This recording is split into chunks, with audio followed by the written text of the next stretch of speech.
सुखदेव कौन है? सप्त दिवसीय श्रीमद् भागवत कथा को देखो, कथा तो है 18,000 श्लोकों की। अगर सुनाने के लिए बैठ जाओ, इस पोथी को खोल लो तुम, तो एक वर्ष में नहीं सुना पाओगे। एक श्लोक में तुम्हारा पूरा दिन निकल जाएगा, एक श्लोक में 7 दिन निकल जाएंगे। ये सप्त दिवसीय कथा अब होगा क्या? सप्त दिवसीय श्रीमद् भागवत इतनी बड़ी कथा को 18,000 श्लोक, बड़े बड़े श्लोक, ये तो कछु नहीं, इससे भी बड़े बड़े श्लोक है।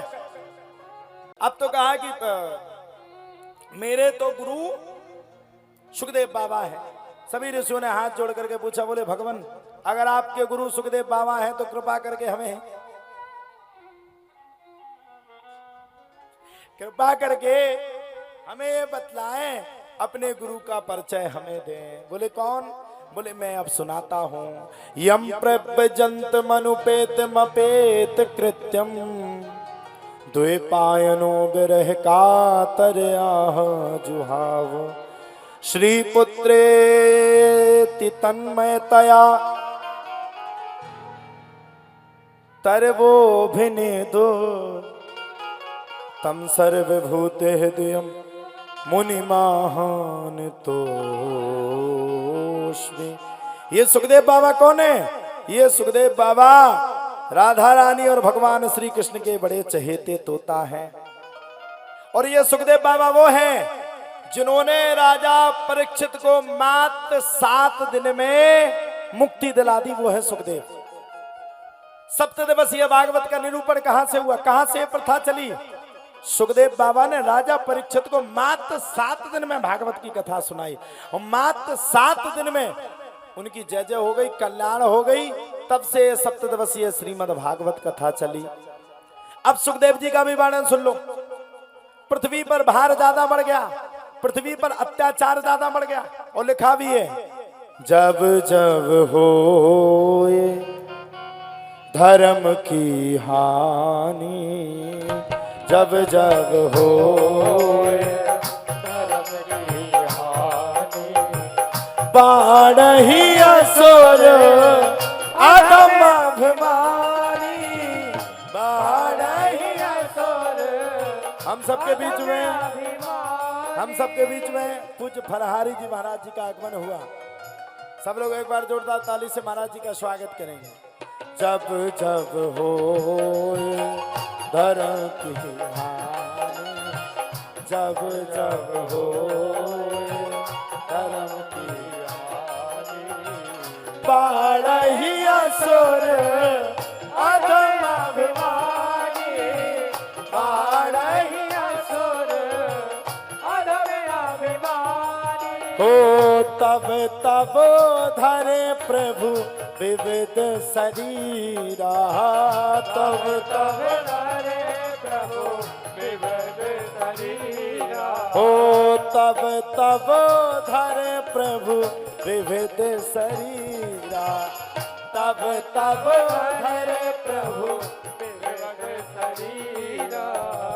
हरहि कृपा निज सज्जन पीरा, हरहि कृपा निज सज्जन पीरा। हो सिया राम जय राम जय जय राम, सिया राम जय राम जय जय राम। हाँ सिया राम जय राम जय जय राम, सिया राम जय राम जय जय राम। हो सिया राम जय राम जय जय राम, सिया राम जय राम जय जय राम। हो सिया राम जय राम जय जय राम, सिया राम जय राम जय जय राम। क्या लिखा? जब जब होए धर्म की हानि, बाढ़े असुर अधम अभिमानी, तब तब धरे प्रभु विविध शरीरा, हरहि कृपा निज सज्जन पीरा। सुखदेव बाबा पृथ्वी पे कब आए पता है आप लोगों को? नहीं पता। भागवत के पन्ने तक नहीं खुले थे, कोई भागवत जानता भी नहीं था, कोई भागवत को पढ़ता भी नहीं था। ये राधा रानी भगवान कृष्ण के बड़े चहेते तोते थे। एक दिन की बात है, सुखदेव बाबा को जब देखा भगवान ने तो बड़े प्रेम के साथ सुखदेव बाबा को आदेश दिया, सुखदेव मेरा एक काम करोगे? सुखदेव बोले महाराज आदेश तो करो, मैं करने के लिए तैयार हूं, मना कब करता हूं। बोले एक काम करो, पृथ्वी लोक पे चले जाओ। बोले बिल्कुल ना जी। सुखदेव ने मना कर दिया। बताओ, पृथ्वी लोक में सुखदेव जी आने के लिए तैयार नहीं और तुम जाने के लिए तैयार नहीं। वो पृथ्वी लोक आने के लिए तैयार नहीं और तुम पृथ्वी लोक से जाने के लिए तैयार नहीं। कि देखो बड़ा आवाजे लेके खिजाब नंबर 1 में भगवान नहीं आ रहे, सुखदेव नहीं आ रहे। पूछा क्यों नहीं जा रहे? अरे बोले आपकी माया बड़ी प्रबल है, अगर मैं वहां पे चला गया तो कुछ समय के बाद ब्याह करा दोगे, ब्याह हो जाएगा, संतान हो जाएगी, मर जाएंगे, संतान को पाल पाल के फिर ले आए बंगे, और बंगे आए सुबह मारे लठ, गरम की जगह गरम पूड़ी की जगह गरम चमीटा और मारे, फिर उनसे नाती पोता सुबह टिकली अलग से बजाए। फिर बोले पृथ्वी लोक जाना ही नहीं है। अच्छा आप लोग एक बात सत्य बताना, बिल्कुल क्लियर बात बताना, जो सही है कि ऊपर सही है? यही सही है? कितने सही है? कछु तो कह रहा महाराज भागवत सुनाने हो सुनाओ, ना सुनाने हो ना सुनाओ, तुम्हारे पांव पर है, जी बतकाए ना करो। हमें तो जब तक जीने तई ना आने, और भगवान से कहा कि कबू हम मरे ही ना। सुखदेव बाबा को भगवान ने पहुंचाया, आने को तैयार नहीं थे, भगवान ने कहा जाना तो पड़ेगा। सुखदेव बोले अगर जाऊंगा तो एक शर्त पे जाऊंगा। बोले कौन सी शर्त? शर्त ये होगी आपकी माया मुझे नहीं घेरेगी। भगवान बोले जाओ। चल बड़े सुखदेव महाराज, और आकर के एक तोती के गर्भ के द्वारा अंडे के रूप में पलने लगे। पल रहे अब इधर सुखदेव महाराज पल रहे, तब तक सूत जी महाराज ने 88,000 ऋषियों को नारद मुनि की भी कथा सुना दी। नारद खजानत की नहीं, हर घर में 2-4 नारद जरूर मिले तुम्हें। आपस में कोई की न्याय हो जाए तो 2-4 जने जरूर मोटरसाइकिल से पहुंचे। ये नारद ही बड़े खराब हो, नारदन के चक्कर में नहीं पड़ने। सुखदेव बाबा तो गर्भ में पल रहे हैं, सूत जी महाराज कह रहे हैं 88,000 ऋषियों नारद मुनि सबके घर में न्याय करवा रहे। एक तना घुस गए भी, उन्हें पूरो का पाऊ भीड़ आना, भगवान विष्णु के दरवाजे पहुंच गए। माता लक्ष्मी के कान भर दे, तुम 24 घंटा सेवा करती हो, ये तुम्हारी बात तक नहीं सुनते। माता लक्ष्मी और विष्णु भगवान में इतनी न्याय भाई की धरती तक फूटन लगी। बाद में पतो पर न्याय की न करवाई, कहीं नारद ने बतकाओ का तो बोले कछू नहीं। बोले गुस्सा कौन बात पे आए? बोले कछू पे नहीं। अरे बोले भैया ये नारद खराब है, बार बंद कर दो ही खा। नारद मुनि बोले कोई बात नहीं, एक गेट बंद हो गया तो दूसरा चालू। एक तना तो अपने पिताजी के घर में पहुंच गए, उनके जितने सेवादार हते सब के कान भर रहे। अरे क्या करते हो? सबरे सेवादार कह रहे हम तो ब्रह्मा जी की नौकरी करते। क्या मिला तुम लोगों को इनकी नौकरी करने में? ये तो राजा बने कमल के पुष्प पे बैठे, तुम्हें क्या मिला? पूरे दिन कमंडल से पानी दो, कर दो हड़ताल। और ब्रह्मा जी सफर खोर के आओ, जैसे ही सफर के आओ न कापत हो, पूरे बैठे थे तो हड़ताल पे। ब्रह्मा जी बोले कहा भाई क्या जल दो कमंडल में? बोले बिल्कुल नहीं। ब्रह्मा जी बोले है 1 मिनट में दिमाग खराब, अबे पद मिलो नहीं है, तुरंत कद बढ़ दो। क्या हुआ? कुछ नहीं। अच्छा, ब्रह्मा जी ने पूछा आराम से यहाँ आया कौन था? बोले हमारे गुरुदेव नारद जी। अच्छा, नारद जी गुरु मंत्र भी बहुत जल्दी दे पटाख देनी, वो सबसे पहले समझा दे कि बुराई नहीं करने, बिल्कुल नहीं, गुरु की जो बुराई करत वो नरक जात। सबरे चला तैयार। पूछा कौन आया था? बोले नारद। ब्रह्मा जी ने कह दिया किवाड़ बंद कर दो, नारद की माया अब नहीं बचत, ब्रह्म लोग भी पूरा लाल करके भगो। एक दिन नारद मुनि बैठे हुए थे, विचार करो सबरे देवतन में न्याय करवा डारी, ये भोले ही बाबा काहे हम बचे रहे, बैठे कैलाश पर्वत पे पूरे दिन भस्म रमाए, चलो इनके भी आनंद लेते। उठाई अपनी बीड़ा और पहुंच गए कैलाश पर्वत पे, लेकिन अंदर नहीं गए, भीतरे बिल्कुल नहीं गए। का भीतरे भी जाना था कि अगर भीतर धोखे से घुसे और अगर हमने शंकर भगवान के सामने कान भरे तो भोले बाबा को दिमाग सर को तीसरो जहां से नेत्र खुलो, हवा बारिश सी तो धुआं उड़त मिलने, हार तो बचने ही नहीं जाते। अब भीतरे न जाए, खड़े रहे खड़े रहे खड़े रहे खड़े रहे खड़े रहे, प्रतीक्षा करते रहे, प्रतीक्षा करते, प्रतीक्षा करते करते करते जैसे ही भोले बाबा के नेत्र खुले, तो भोले बाबा का नियम है नेत्र खुलेंगे तो तत्काल भोले बाबा किसके दर्शन करने जाएंगे? नेत्र खुलेंगे तो तत्काल, थोड़ा उनकी सुन लो भैया, वो खड़ा बेचारा। नेत्र खुलेंगे तो भोले बाबा किसके दर्शन करने जाएंगे? बोले भगवान विष्णु के दर्शन करने के लिए जाएंगे। जब इतनी बातों को सुना तब तो प्यारे कहा जाता है, इतने सब शब्दों को सुनने के तत्पश्चात ही एक सांस में बड़े प्रेम के साथ भोले बाबा तो चले गए। नारद मुनि ने 1 मिनट में एंट्री ली, वो अंदर पहुंच गए। माता पार्वती ने देखा, हमारे गुरुदेव नारद मुनि, हमारे गुरुदेव नारद मुनि, हमारे गुरुदेव नारद मुनि। आ माता पार्वती जैसे ही पहुंची, नारद मुनि ने कहा खुश रहो।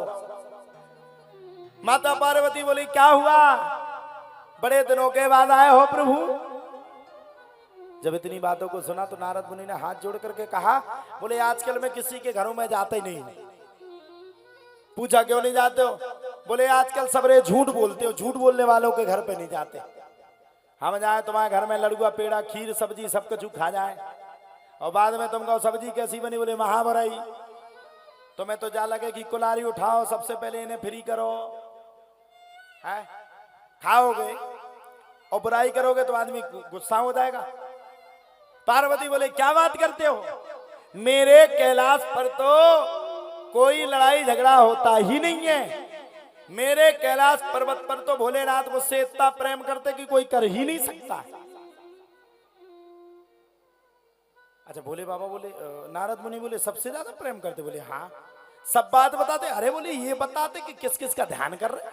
अच्छा बोले हाँ। फिर क्या किया जाए? अब जब इतने वचनों को सुना तब तो प्यारे कहा जाता, सबने हाथ जोड़ करके कहा। नारद मुनि बोले बिल्कुल नहीं, तुमसे भोले बाबा प्रेम करते ही नहीं है। अरे बोले करते? बोले नहीं करते। अरे बोले करते? बोले नहीं करते। अच्छा बोले हाँ। अच्छा बोले करते हैं? बोले नहीं करते। बोले क्यों नहीं करते? पार्वती बोले वो तो मुझे सब बात बताते। बोले क्या क्या बताते? बोले सब। तो एक बात बताओ, बोले जो भोले बाबा के गले में मुंडों की माला है वो किसकी है? यही बात तो पता नहीं होती पार्वती जी का। पार्वती जी बोली ये बात पता नहीं। तो बोले समझ जाओ तुम्हारी सौतने भी हैं ते। को की घरवाई से कह दो कि वे रोज ठाणे र चौराहे पे किते को पते बताओ तुरंत शक कर जे। आदमन का तो इतनी भावई है जी की सीमा नहीं है।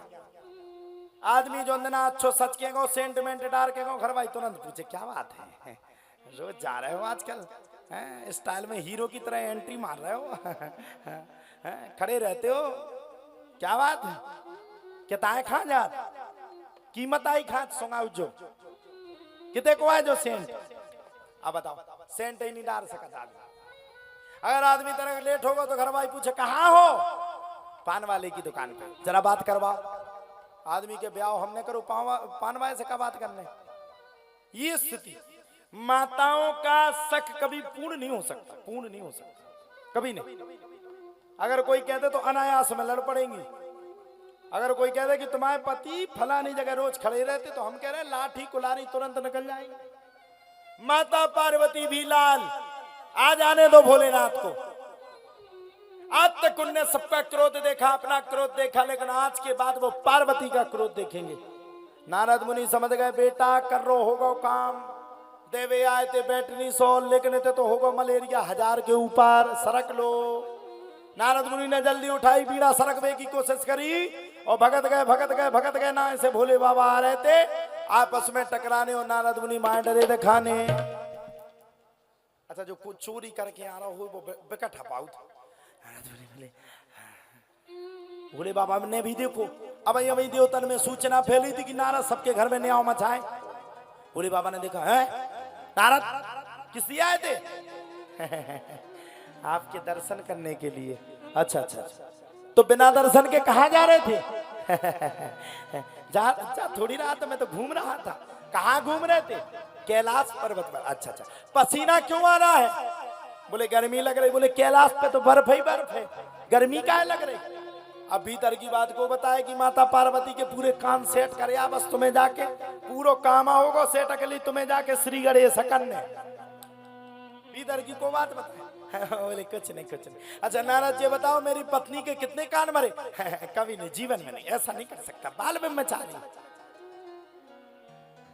अच्छा ब्रह्मा जी भी कमू कमू पछताऊ तुझे कि नारद मुनि को कहा हमने ब्याह नहीं करो। नारद मुनि को जब से ब्याह नहीं करो, भाई हर घर में न्याय करवाओ।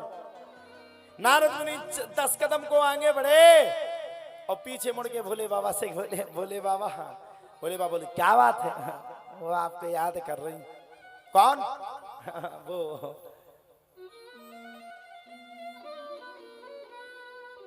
पूछा कौन? बोले वो कौन? पार्वती मैया। अच्छा अच्छा पार्वती क्यों? पता नहीं। बोले बाबा बोले जिसके घर में नारद जाए उस घर में मैया याद नहीं करेगी तो क्या उसका भैया याद करेगा? सी गणेश तो तुम करैया फीता हमें काटने जाओ तो भैया जो हो सो देखिए। पहुंचे, नंदी बैठे थे एक बगल खा, सिंग मिंग पे हाथ फेर रहे थे। भगवान ने पूछी काय फेर रहे हाथ? बोले जे सिंह को काम के नहीं है, नारद ने विनाश कर दो, वे बैठे को भवन में। अब पहुंचे माता पार्वती का गुस्सा लाल। पार्वती मैया लालती, पूछा तुम मुझसे प्रेम नहीं करते? बोले बाबा बोले क्या बात करती हो? तुमसे ज्यादा मैंने प्रेम किसी से किए ही नहीं। अच्छा बोले किया? बोले हाँ। तो बोले एक बात बताओ, तुम्हारे कंठों गले में जो मुंडों की माला है वो किसकी है? बोले बाबा बोले दे तेरे का इतनी छोटी सी बात पे युद्ध आरंभ और प्रारंभ कर दिया, शर्म नहीं आती? इतनी छोटी सी बात पे लड़ पड़े, इतनी छोटी सी बात पे लड़ाई हो गई। अरे पार्वती पूर्व जन्म में तुम्हारा सती के रूप में जन्म हुआ था, तुम्हारे अलावा किसी और की मुझे याद ना आ जाए, इसीलिए तुम्हारे मुंडों की माला को मैंने धारण करके रख लिया और तुम मुझ पे शक कर रही हो।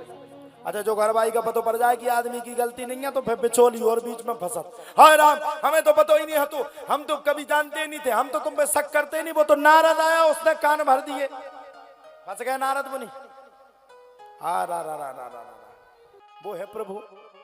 अब बोले बाबा ने जैसे कहा तो माता पार्वती ने हाथ जोड़ के कहा, बोले भगवान अब कृपा करके मैं हाथ जोड़ करके पूछना चाहती हूँ, आपने ऐसी कौन सी कथा सुनी कि आप आज तक अमर रहे, और मैंने ऐसी कौन सी कथा नहीं सुन पाई कि हम मरते ही मरत चले जा रहे हैं? बोले बाबा बोले उसमें भी रहस्य है, सुनना हो तो सुनाओ। अरे बोले सुनाई दो, फिर कभी सुनाओ। 3 दिन तो कड़ाई गए, 2 दिन तो टेंट ही टेंट में कड़ गए, 30 दिन आगो, फिर कभी सुनाओ, सुनाई दो। बोले सुना दे। बोले हाँ।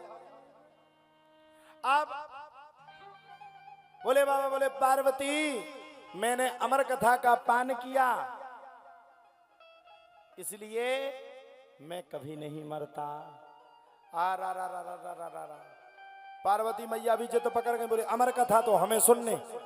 अच्छा उनने ऐसे सोची उज्जैन, उनने मन में सोची, उनने सोची मन में कि 2-4 मिनट की हुज्जे अमर कथा का है, सत्यनारायण घाई सुनो फिरी। भगवान बोले पार्वती तुम्हारे बस की बात नहीं है, तुम नहीं सुन पाओगे अमर कथा। अरे बोले क्या बात करते? बोले बिल्कुल क्लियर कह रहा हो? बोले बिल्कुल हम नहीं सुन पाएंगे। बोले बिल्कुल नहीं। अच्छा बोले हाँ। बोले अब तो सुनना है। अच्छा जिंदगी में 2 हट बड़ी खराब होती है।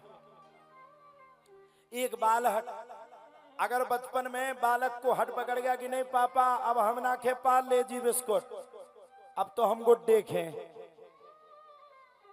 तुम्हारे गुड्डे नहीं, गुड्डे बिस्कुट को नाव, के भज्जा को नाव गुड्डे, वो तो बैठो तू यूं होगो है गुड्डे या खबो आ रहे, मतलब गुड्डे बिस्कुट आए। अच्छा मन में सोच रहा होगा खा लें तो फिर क्या करें? फिर तो गुड्डे बिस्कुट खाएंगे। एक बाल हट एक स्त्री हट। अगर घरवाई ने कह दे कि नहीं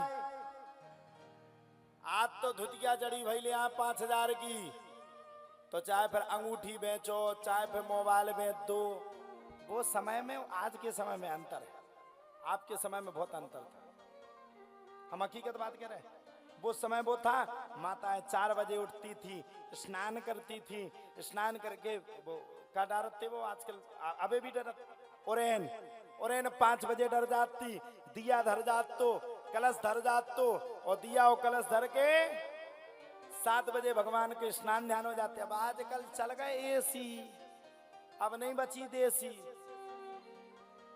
अब उठने ही 9 बजे है, स्नान ही 10 बजे करना, और इनको डारा 10 बजे। माता पार्वती बोले नाना भोलेनाथ, मुझे तो अब अमर कथा सुननी है। अमर कथा कैसी होती है? हमें तो सुनना सुनना सुनना सुनना सुनना तो सुनना तो सुनना।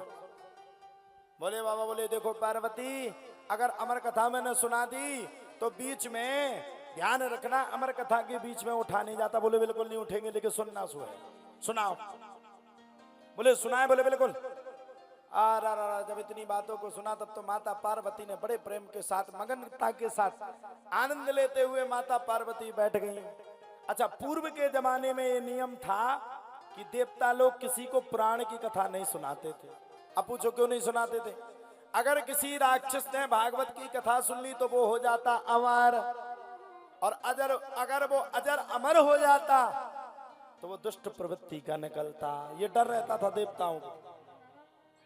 बजाई महाराज डमरू। एक बार डमरू का उद्बोधन किया, नीचे जितने जीव जंतु थे भाग गए। दूसरी बार डमरू बजाया, देवता असुर असुर सब भाग गए। और तीसरी बार डमरू बजाया तो सबरे जीव जंतु पशु पक्षी सब भाग गए। और उसी जीव जंतु के भागते हुए सुखदेव महाराज अंडा के रूप में पल रहे थे। तोती भी भागने लगी और तोती ने अंडा में चोंच मारी और सुखदेव बाबा तोता के रूप में प्रकट हो गए। बोलो सुखदेव जी महाराज की जय। अब सुनाने लगे, कथा सुनाने लगे। माता पार्वती बैठ के सुनत रही। माता पार्वती ने जब तक लड़ाई झगड़ा चला तब तक तो सुना, और लड़ाई झगड़ा के बाद सो गई। सोई ऐसी सोई की सोती रह गई। सुखदेव बाबा, भोलेनाथ ने पूरी कथा सुना दी। सुखदेव बाबा ने हुंकार लगा के पूरी सुन ली। जब भोलेनाथ ने अंतिम जयकारा लगाया, बोलो सत्य सनातन धर्म की, आहा, जैसे ही अंतिम जयकारा लगाया सो सबरे उठ गए। माता पार्वती ने तुरंत, हो गई कथा, हो गई। भगवान बोले पूरी रामायण हो गई न, जी पता नहीं है राम के हते रावण के हते। भगवान बोले भाई कथा तो पूरी हो गई, तुमने नहीं सुनी? बोले बिल्कुल नहीं। अरे बोले क्या कहते हो? बोले बिल्कुल सुनी नहीं। बोले बिल्कुल नहीं। बोले बाबा को दिमाग खराब, पर होमकार की न गालू। पहले के जमाने में हतो ना, साउंड मांडो कछु चलत नहीं हते, संगीत चलते सुबह हारमोनियम मास्टर रहते बूढ़े पुराने जिनके दांत गिर गए हैं। कहना है माँ के चरणों में है। हमारे तभी तो हैं 2-4 जने नहीं है। मुन्ना पापा हरे देखो तो तुम कितो साज होगा। तो पहले के जमाने में हुंका लगाने हो तो हाँ कच चलो, हाँ कच चलो। सुखदेव बाबा ने हुंका लगाया, यहाँ वहां सबने देखा भैया कछु नहीं बचा। सामने एक डाल पे देखा तोता बैठा था। भोलेनाथ का दिमाग खराब, बोले यही आया भागवत सुनने, ये कोई राक्षस है, इसने अन्याय पूर्वक पूरी भागवत को सुना। भोलेनाथ को इतना क्रोध आया, इतना क्रोध आया, इतना क्रोध आया कि क्रोध में आकर के भोलेनाथ ने त्रिशूल को उठाया और किसके ऊपर प्रहार कर दिया? त्रिशूल को उठा करके भूत पावन भोलेनाथ ने सुखदेव बाबा के ऊपर प्रहार कर दिया। अब सुखदेव बाबा आगे आगे, भोलेनाथ पीछे पीछे। सुखदेव बाबा आगे आगे, भोलेनाथ पीछे पीछे। आगे पीछे, आगे पीछे, पीछे आगे, आगे पीछे करते करते करते करते पूरे कई हजार वर्ष बीत गए। और जब कई हजार वर्ष बीत गए तो भोलेनाथ का दिमाग खराब, अब क्या करें? सुखदेव बाबा का दिमाग खराब कीजिए, नहीं छोड़ा ताजे में मार के फ्री कर दे, क्रोध खराब है। सुखदेव बाबा ने मौका देख करके वेद व्यास की पत्नी बिटका को आई जमाई, जमाई में मुख खुलता, और जैसे ही उसका मुख खला सो मुख के द्वारा गर्भ में सुखदेव बाबा ने प्रवेश कर लिया। अब तो बोले बाबा त्रिशूल गाड़ करके बैठ गए, आंदो पूरी शिकायत करने। आंदो वेदव्यास का, स्त्री का सम्मान करता, स्त्री अंदर नहीं गया। वेदव्यास जी महाराज से भोले बाबा ने कहा चोर घुस गया। बोले सुनो महाराज, चोर तो चोर है, उसने चोरी कर ली, वो अमर हो गया, अब उसके चक्कर में ना पड़ो तो ठीक है। बोले बाबा चल पड़े, चले गए। अब तो सुखदेव बाबा ने अपने माँ के गर्भ से 12 वर्ष तक जन्म नहीं लिया। 12 वर्ष तक नहीं निकले, बोले निकल जाएंगे तो आफत है जाएगी। 12 वर्ष के बाद जन्म लिया तो घर को छोड़ करके भाग गए। घर को छोड़ करके जैसे भागे तो पिता पुत्र की याद में दर दर भटके, लेकिन पुत्र नहीं आया। तब जाकर के वेदव्यास जी महाराज ने 2 श्लोक शिष्यों को सिखाए। बरहा पीडम नटवर बपुः कर्णयो कर्णकारम विवृद्ध वाशा कनक कवसम वैजयंतीम च मालाम रंध्रान वेणुरधर सुदया पूरयन गोप बिंदेर बिंदारण्यम सुपद रमणम प्राविशद गीत कीर्ति ही। संपूर्ण कथा को सुनाया, और संपूर्ण कथा को सुनाने के तत्पश्चात भोलेनाथ के कहने के तत्पश्चात बड़े प्रेम के साथ आनंद पूर्वकम आनंद करते हुए पुत्र लौट करके आए। सुखदेव बाबा को पूरी कथा को सुनाया, और कथा को सुनाने के बाद सुखदेव का अब दूसरा नाम हो गया परमहंस। बोलो परमहंस सुखदेव जी महाराज की।